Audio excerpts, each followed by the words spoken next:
أعوذ بالله من الشيطان الرجيم. بسم الله الرحمن الرحيم. نصیحت کی جاتی ہے تو وہ فوراً جھک جاتے ہیں، حق کو قبول کر لیتے ہیں اور رب کے سامنے سجدہ ریز ہو جاتے ہیں۔ تو آپ سجدے میں گر جاتے تھے، کیونکہ سجدے میں گرنا یہاں ایمان والوں کا وصف اور خوبی کے طور پہ بیان ہوا ہے۔ نماز کے لیے، اللہ کے ذکر کے لیے، اللہ کی عبادت کے لیے وہ اپنے بستروں سے اٹھ جاتے ہیں، اپنی لذیذ میٹھی اور گہری نیند کو چھوڑ کر۔ وَبِالْأَسْحَارِ هُمْ يَسْتَغْفِرُونَ، اور وہ رات کی آخری گھڑیوں میں بخشش مانگتے ہیں۔ جو شخص عشاء کی نماز جماعت سے پڑھتا ہے، پھر فجر کی نماز بھی جماعت سے پڑھتا ہے، تو اللہ پاک درمیان میں رات کا جتنا حصہ وہ سویا رہتا ہے نا، اللہ پاک اس کو بھی اس کے لیے قیام اور عبادت بنا کر اس کے نامہ اعمال میں درج فرمائے۔ ربنا اصرف عنا عذاب جہنم، اے اللہ ہمیں جہنم کے عذاب سے بچا لے۔ السلام علیکم ورحمۃ اللہ وبرکاتہ۔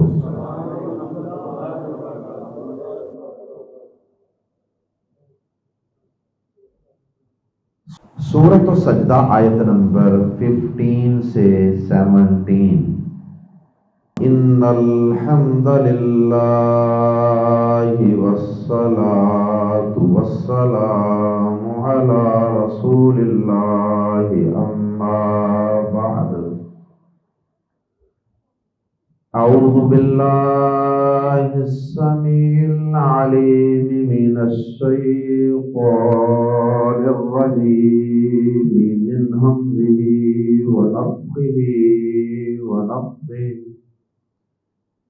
انما یؤمن بآیاتنا الذین اذا ذکروا بها خروا سجدا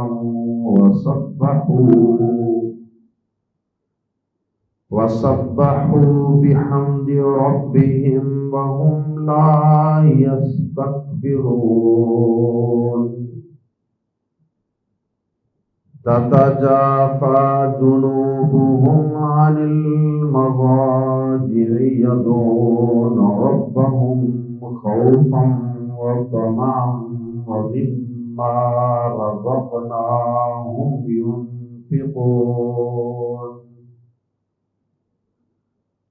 فلا تعلم نفس ما أخفي لهم من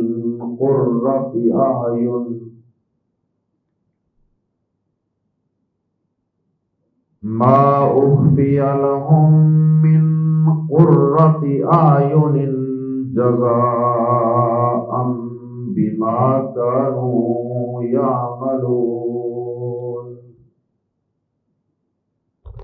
أفمن كان مؤمنا كمن كان فاسقا لا يستوون۔ أما الذين آمنوا وعملوا الصالحات فلهم جنات المأوى نزلا بما كانوا يعملون۔ وأما الذين فسقوا فمأواهم النار كلما أرادوا أن يخرجوا منها أعيدوا فيها وقيل لهم ذوقوا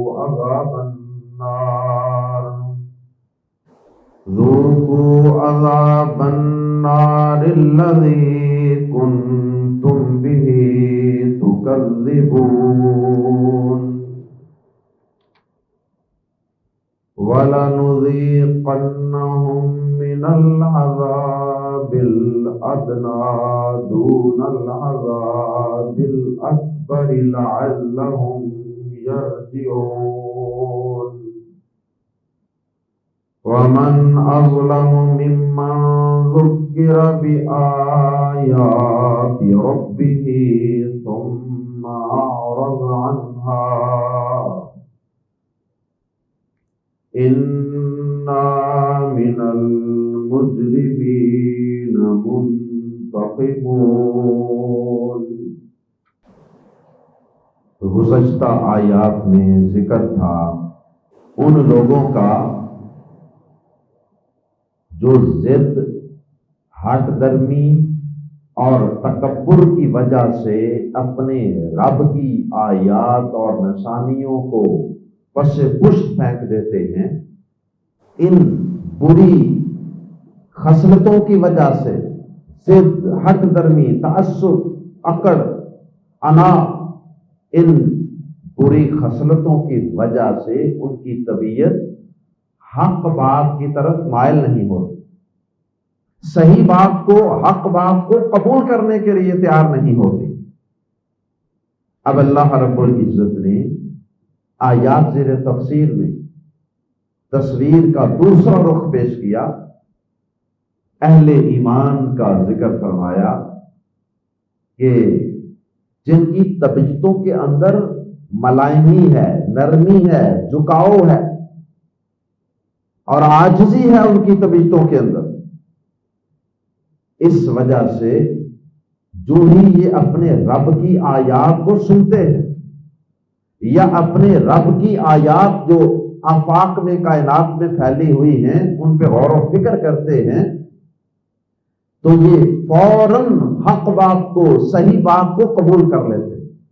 عاجزی، انکساری کے اتنے اعلیٰ درجے پر فائز ہوتے ہیں کہ ایک تو رب کے اور اس کے نبی کے احکامات کے سامنے اپنی گردن کو جھکا دیتے ہیں، دوسرا عملی طور پر اس کا اظہار کرنے کے لیے وہ اپنی سب سے عظمت والی، شرف والی، عزت والی جگہ اپنی پیشانی کو زمین پر رکھ کر سجدہ ریز ہو جاتے ہیں۔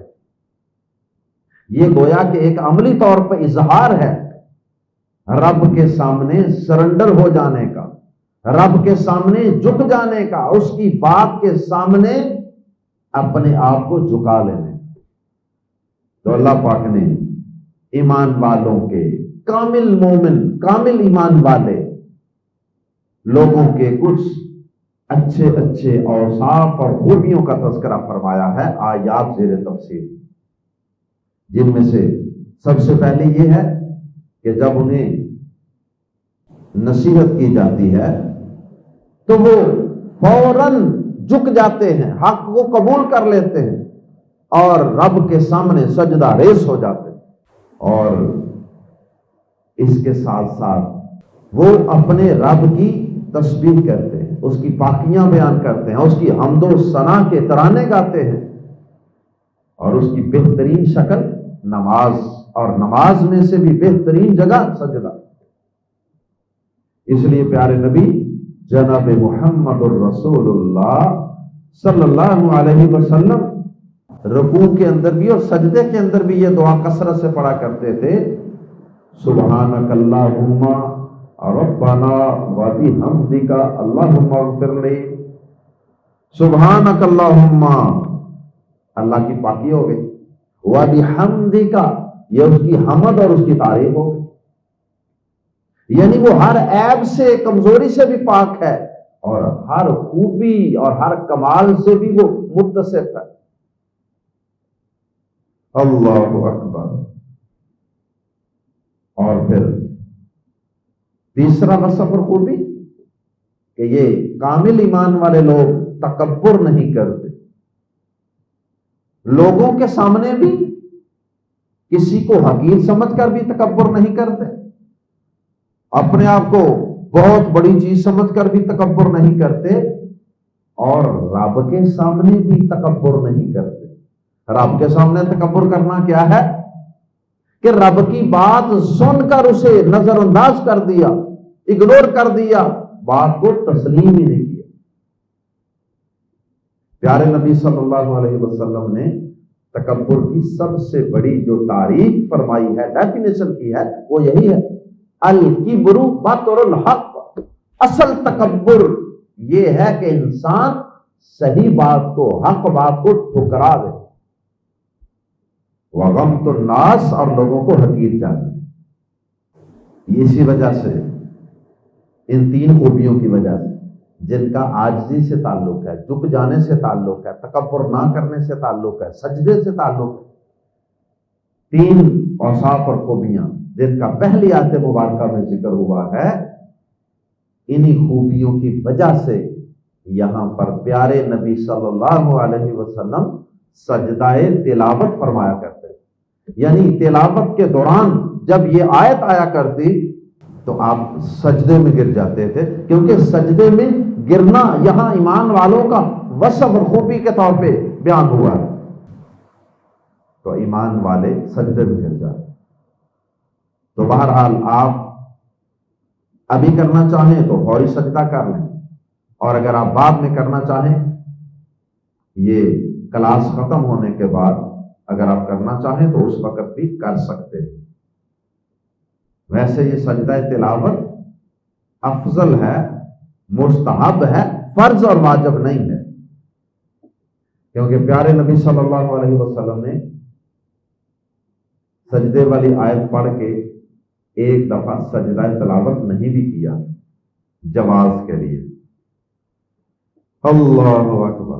آئیے پہلی آیت مبارکہ پڑھتے ہیں۔ کامل ایمان والوں کے تین اوصاف کا ذکر ہے۔ انما کلمہ حصر کہتے ہیں، محض، صرف، اونلی، انما صرف، یؤمنو ایمان لاتے ہیں، بی پر آیاتنا ہماری آیات، انما یؤمنو بی آیاتنا ہماری آیات پر تو وہی ایمان لاتے ہیں، ہماری آیات پر تو صرف وہی لوگ ایمان لاتے ہیں۔ کیا مطلب؟ کہ صحیح معنوں میں کامل ایمان لانے والے صرف وہ لوگ ہیں جن میں یہ خوبیاں اور یہ کمالات ہوتے ہیں۔ اللہم اجعلنا منہم۔ الذین، جو اذا، جب، ذکروا، نصیحت کی جاتی ہے، نصیحت کیے جاتے ہیں، یعنی نصیحت کی جاتی ہے، پہلے ماضی مجہول ہے، ذکروا، انہیں نصیحت کی جاتی ہے، بہا، ان کے ساتھ، ہاں کی ضمیر لوٹ رہی ہے آیات کی طرف، بہا، ان کے ساتھ، یعنی آیات کے ساتھ، ہماری آیات پر تو وہی لوگ ایمان لاتے ہیں کہ جب انہیں نصیحت کی جاتی ہے ان کے ساتھ۔ اہل علم نے ان نشانیوں کی کئی قسمیں لکھی، دو بڑی قسمیں، ایک تو جو اللہ پاک نے آسمان سے وحی کی شکل میں آیات نازل فرمائی، اور ایک آیات ہیں جو اس کائنات میں پھیلی ہوئی ہیں، سورج، چاند، ستارے، ہوائیں، بادل، پھول، خوشبوئیں، نباتات، سبزیاں، اجناس، اور یہ سارا جو سلسلہ ہے، اور اسی طرح ہمارے جسم کے اندر جو نشانیاں ہیں، ہمارا اپنا جسم اور اس کے اندر آٹومیٹک جو نظام چل رہے ہیں، یہ سب اللہ کی قدرت کی نشانیاں ہیں۔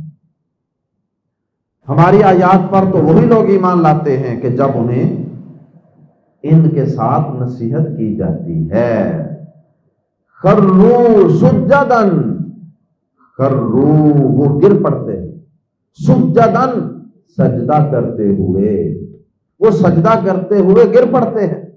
تو اس سے مراد اہل علم نے یہ لیا ہے کہ ایک تو ظاہری معنی ہے سجدے میں گر جانا اللہ کی بات سن کے، اور دوسرا اس کا معنی ہے کہ حق بات کو فوراً قبول کر لینا، وَسَبَّحُوا، اور وہ تسبیح کرتے ہیں، وَسَبَّحُوا، اور وہ پاکی بیان کرتے ہیں، اور وہ تسبیح کرتے ہیں، بِسَاتھ حمد ربہم، اپنے رب کی تعریف کے، حمد کے، اور وہ اپنے رب کی تعریف کے ساتھ تسبیح کرتے ہیں، یعنی تعریفیں بھی کرتے ہیں، اس کی تعریفیں، خوبیاں وہ بھی بیان کرتے ہیں، اور اس کے ساتھ ساتھ اس کو ہر برائی سے، عیب سے پاک بھی قرار دیتے. اور یہ دونوں کام ایک ہی دعا میں نبی صلی اللہ علیہ وسلم نے سکھا دیے. سبحانک اللہم ربنا وبحمدک اللہم اغفر لی. رکوع میں بھی آپ پڑھتے، سجدے میں بھی پڑھتے. یہ دعا یاد کرنی چاہیے جن کو یاد نہیں ہے.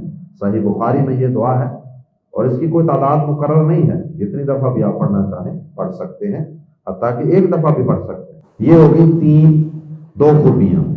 وَهُمْ اور وہ لا يَسْتَكْبِرُونَ تکبر نہیں کرتے، وہ بڑا بننے کی کوشش نہیں کرتے. یہ ہو گئے 3 اوصاف. اس کے بعد چوتھا وصف تتجافا. تتجافا کا معنی ہے کہ جدا رہتے ہیں. جنوبہم، تتجافا ایک ہی لفظ ہے، تتجافا جدا رہتے ہیں. جنوبہم جنب اس کو کہتے ہیں سائڈ کو، لیفٹ سائڈ یا رائٹ سائڈ. جنوب بھی اسی سے ہے.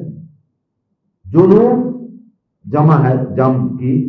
تتجافا جدا رہتے ہیں. جنوبہم ان کے پہلو، ان کی سائڈیں. عام طور پہ بندہ پہلو پہ سوتا ہے نا، دائیں یا بائیں.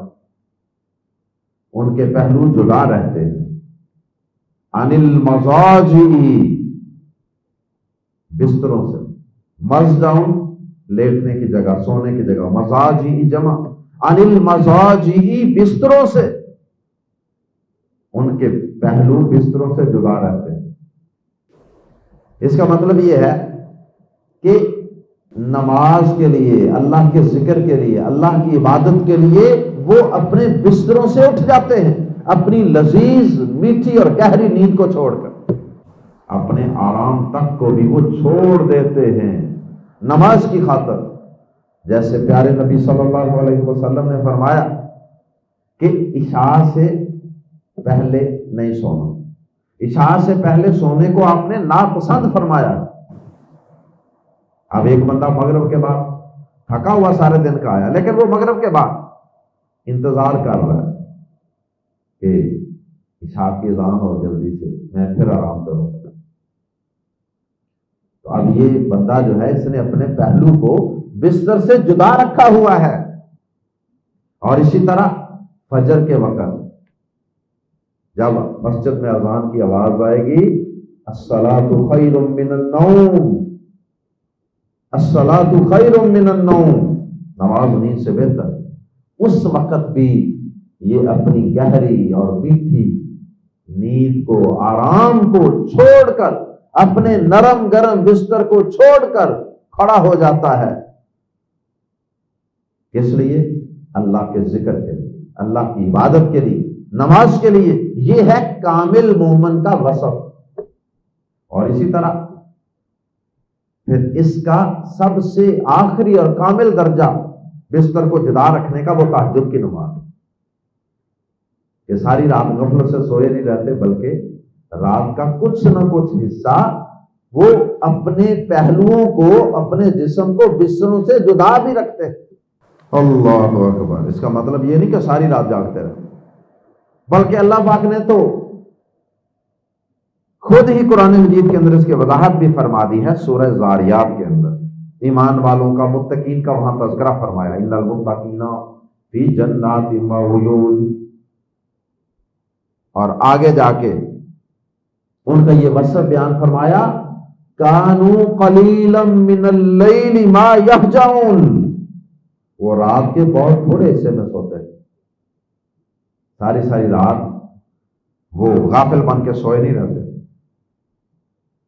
وَبِالْأَسْحَارِ هُمْ يَسْتَغْفِرُونَ. اور وہ رات کی آخری گھڑیوں میں بخشش مانگتے ہیں، یا اللہ معاف کر دے، یا اللہ معاف کر دے. تو ظاہر ہے کہ اٹھیں گے، جاگیں گے تو پھر ہی یہ ممکن ہوگا.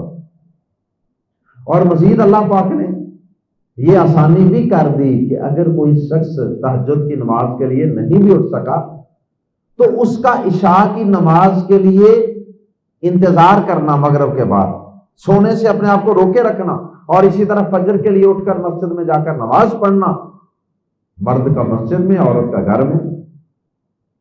اللہ کے نبی صلی اللہ علیہ وسلم نے فرمایا کہ اللہ پاک نے اپنی یہ رحمت فرمائی ہے کہ آپ نے فرمایا کہ اللہ پاک جو شخص عشاء کی نماز جماعت سے پڑھتا ہے پھر فجر کی نماز بھی جماعت سے پڑھتا ہے تو اللہ پاک درمیان میں رات کا جتنا حصہ وہ سویا رہتا ہے نا، اللہ پاک اس کو بھی اس کے لیے قیام اور عبادت بنا کر اس کے نامہ اعمال میں درج فرماتا ہے۔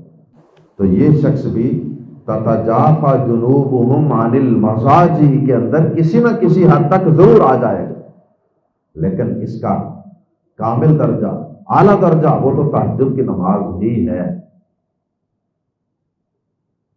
اللہ ہمیں تہجد کی نماز کی بھی توفیق عطا فرمائے۔ پر یہاں تو فجر مسئلہ بنا ہوا ہے، اکثریت مسلمانوں کی اکثریت فجر کے حوالے سے دیکھا جائے تو بے نماز، اللہ ماشاء اللہ بہت تھوڑے لوگ، گنتی کے لوگ ہیں جنہیں توفیق ہے فجر وقت اٹھنے کی۔ یہ چوتھا وصف تھا ان کا، اور اس وصف کے ساتھ ہی ایک پانچواں وصف بھی بیان فرما دیا، فرمایا یدعون ربہم، وہ پکارتے ہیں اپنے رب کو، خوفا و طمعا، ڈرتے ہوئے، خوفا ڈرتے ہوئے، کس سے ڈرتے ہوئے؟ اس کے عذابوں سے ڈرتے ہوئے کہ کہیں پکڑے نہ جائیں، کہیں ہماری نیکیاں برباد نہ ہو جائیں، کہیں ہمارے اعمال رد نہ ہو جائیں قیامت کے دن۔ ڈرتے رہتے ہیں، نیکی کر کے بھی ڈرتے رہتے ہیں، رب کو پکارتے ہیں ڈرتے ہوئے، خوفا، اس کے عذابوں سے ڈرتے ہوئے، اس کی گرفت سے ڈرتے ہوئے، وَطَمَعًا، اور اتنا بھی نہیں ڈرتے کہ وہ ملوث ہی ہو جائیں اس کی رحمت، اتنے بے خوف بھی نہیں ہوتے کہ بس اس کی رحمت کا سہارا لے کر ساری زندگی بے عمل ہی رہیں۔ اور جی وہ بڑا غفور الرحیم ہے، اور بڑا رحم الراحمین ہے جی، وہ اس نے جی معاف کر دینا جی، اور اس چیز کو، اس امید کو انہوں نے اپنی بے عملی کا سہارا بنا لیا۔ بہت سے لوگ ہیں جو نماز بھی نہیں پڑھتے، کوئی کام نہیں کرتے، کوئی عبادت نہیں، کوئی اللہ کی اطاعت نہیں کرتے، کوئی اللہ کے نبی کی فرما برداری نہیں کرتے، اور شیطان نے ایک پٹی پڑھائی ہوئی ہے، اتنی کو امید دلا دیا شیطان نے کہ خوف سے بالکل وہ کٹ گئے ہیں، یعنی خوف انہوں نے ذہن سے نکال ہی دیا اللہ۔ یہ ایک انتہا ہے، اور یہ انسان کو کدھر لے جاتی ہے؟ بے عملی کی طرف۔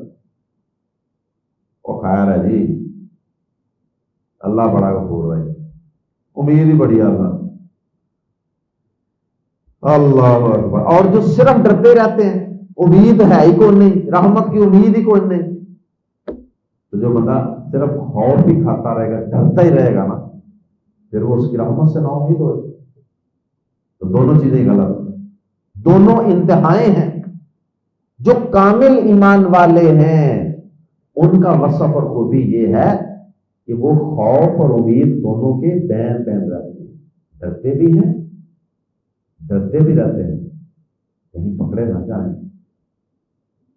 اللہ کی گرفت میں نہ آ جائیں، اللہ ناراض نہ ہو جائے، اور دوسرے نمبر پہ اللہ کی رحمت سے اور امید بھی رہتے ہیں۔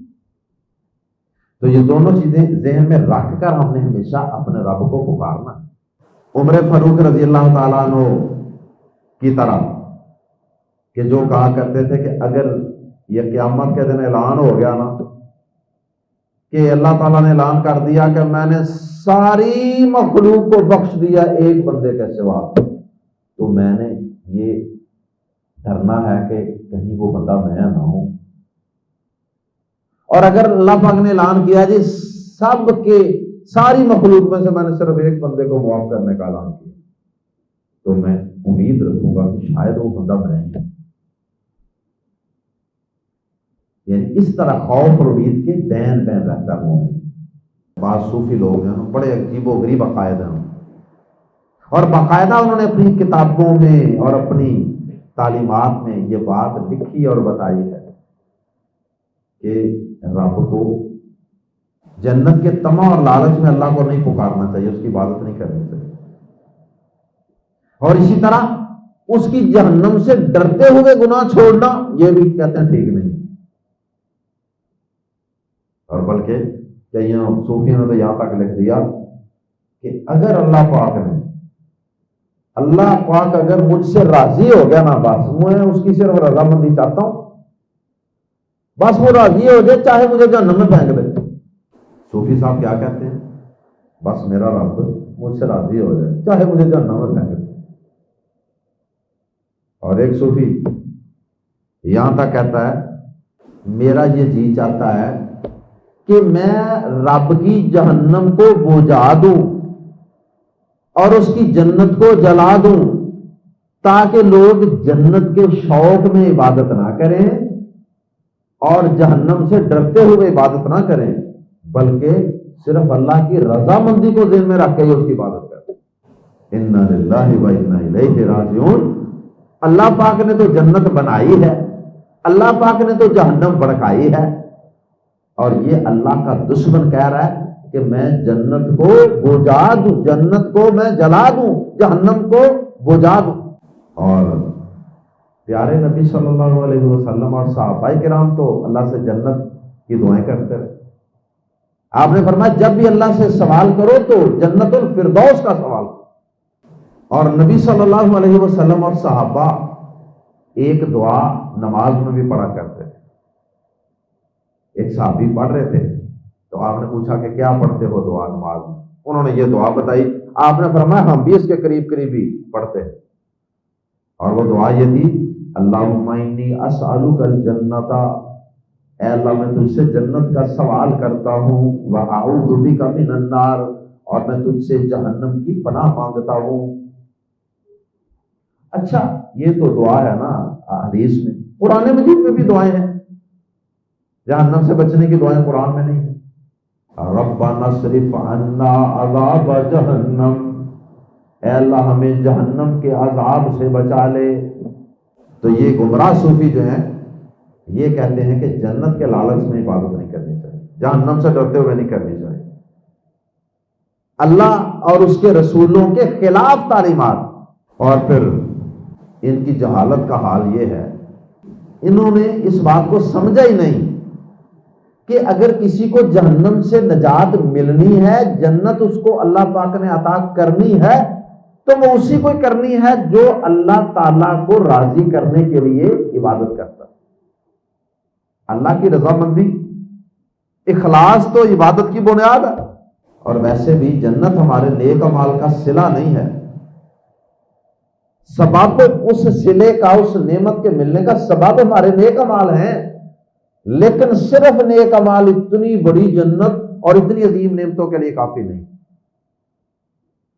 اللہ تعالیٰ کا فضل اور اس کی رحمت ساتھ شامل حال ہوگی تو ہمیں ہماری ٹوٹی پھوٹی تھوڑی سی نیکیوں کی وجہ سے اللہ جنت عطا فرما دیں گے۔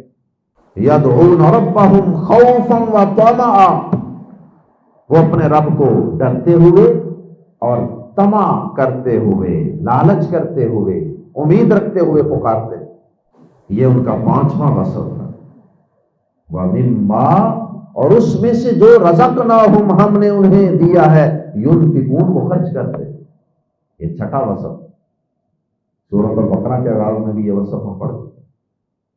جو ہم نے دیا ہے اس میں سے خرچ کرتے، اپنا نہیں ہے تمہارا کچھ بھی، ہم نے دیا تمہیں مال تو یہ اس میں سے خرچ کرتے۔ خرچ، جو مال خرچ کرنے کی ہمت نہیں رکھتا نا وہ کامل مومن نہیں۔ جس کو مال سے اتنی شدید محبت ہے کہ مال اللہ کی راہ میں خرچ کرنے کا حوصلہ ہی نہیں پڑتا۔ اس کے بعد اللہ پاک نے یہ سارے اوصاف اور خوبیاں بیان کرنے کے بعد ان ایمان والوں کو ملنے والی جنتوں اور نعمتوں کی طرف اشارہ فرمایا۔ فرمایا فَلَا تَعْلَمُ، پس نہیں جانتا، نفسن، کوئی شخص، نفسن مؤنث عربی زبان میں، اس لیے اس کے لیے تعلم مؤنث کا صیغہ استعمال ہوا ہے، تعلم کی تا مؤنث کی ہے۔ فلا تعلم نفس، پس کوئی شخص نہیں جانتا، ما اخفیا، ما کیا، اخفیا چھپا کر رکھا گیا ہے، لہم ان کے لیے، من قرۃ اعین، آنکھوں کی ٹھنڈک میں سے۔ آنکھوں کی ٹھنڈک کا جو سامان ہے سکون والی چیزیں، وہ اللہ پاک نے ان ایمان والوں کے لیے کیا کیا ان کی آنکھوں کی ٹھنڈک کا سامان تیار کر رکھا ہے، بلکہ چھپا کر رکھا ہوا ہے، کوئی شخص بھی نہیں جانتا۔ نفس نکرہ ہے، تنوین، اس تنوین کی وجہ سے ترجمہ کریں گے کوئی شخص بھی نہیں جانتا، کوئی اللہ کا ولی، کوئی پیغمبر، کوئی بھی نہیں جانتا کہ صحیح معنوں میں وہ پوری پوری نعمتیں کیسی ہوں۔ موٹا موٹا سکیچ تو کھینچا گیا نا، اللہ پاک نے جتنا بتا دیا قرآن میں، حدیث میں، وہ تو پیارے نبی صلی اللہ علیہ وسلم نے بتا دیا، جنت ایسی ہوگی، جنت ایسی ہوگی، لیکن سارا کچھ بیان بھی نہیں کیا گیا، اور نہ ہی بیان کرنا ممکن ہے، اور نہ ہی اس کی پوری کیفیت الفاظ کی شکل میں لوگوں کو بتائی جا سکتی۔ اس لیے اس کا اصل علم اللہ کے پاس ہے کہ اس نے ہمارے لیے جنت کی کون کون سی نعمتیں ہماری آنکھوں کی ٹھنڈک اور سکون کے لیے تیار کر رکھی ہیں اور چھپا رکھی ہیں۔ اور پیارے نبی صلی اللہ علیہ وسلم کی حدیث بھی ہے اس حوالے سے، آپ نے فرمایا کہ اللہ تعالیٰ فرماتے ہیں، جسے ہم حدیث قدسی کہتے ہیں، کہ اللہ پاک فرماتے ہیں اعددت لعبادی الصالحین، میں نے اپنے صالح بندوں کے لیے تیار کر رکھی ہیں ایسی ایسی نعمتیں ما لا عین رأت، جنہیں کسی آنکھ نے دیکھا تک نہیں، ولا اذن سمعت، اور جنہیں کسی کان نے سنا تک نہیں، ولا خطر علی قلب بشر، اور جن کا خیال تک بھی کسی بشر کے دل میں نہیں آیا۔ اللہ اکبر، خیال بھی نہیں آ سکتا، وہ ایسی ایسی نعمتیں۔ اور پھر ابو ہریرہ رضی اللہ تعالیٰ عنہ یہ حدیث نبی پاک صلی اللہ علیہ وسلم کی بیان کرنے کے بعد کہا کرتے تھے کہ اگر تم اس کی مزید تائید چاہو نا اس بات کی، تو پھر یہ آیت پڑھ لو، اور وہ یہی آیت پڑھا کرتے تھے سورہ سجدہ کی، کہا کرتے تھے کہ مزید آپ یہ آیت پڑھ لو فَلَا تَعْلَمُ نَفْسٌ مَّا أُخْفِيَ لَهُم مِّن قُرَّةِ أَعْيُنٍ جَزَاءً بِمَا كَانُوا يَعْمَلُونَ، اس عمل کی جزا کے لیے جو وہ کیا کرتے تھے۔ کانو یعملون ماضی استمراری ہے، پاسٹ کنٹینیوس ٹینس، کیا کرتے تھے، یعنی اس میں استمرار ہے، اس میں دوام ہے، ہمیشگی ہے، کہ کوئی بھی نیک عمل وقتی طور پہ جذباتی ہو کے 2 4 دن 10 دن مہینے کے لیے کیا چھوڑ دیا، یہ نہیں کرنا، کیا کرتے تھے، دوام، ہمیشگی۔ اللہ کو وہ عمل زیادہ پسند ہے نا جس میں ہمیشگی ہو، تو یہ اس کا بدلہ ہے جو وہ کیا کرتے تھے۔ اگرچہ اللہ کے فضل کے بغیر جنت نہیں ملے گی، لیکن اللہ کا فضل اسی پر ہوگا جس کے پلے کچھ نہ کچھ نیک اعمال بھی ہو۔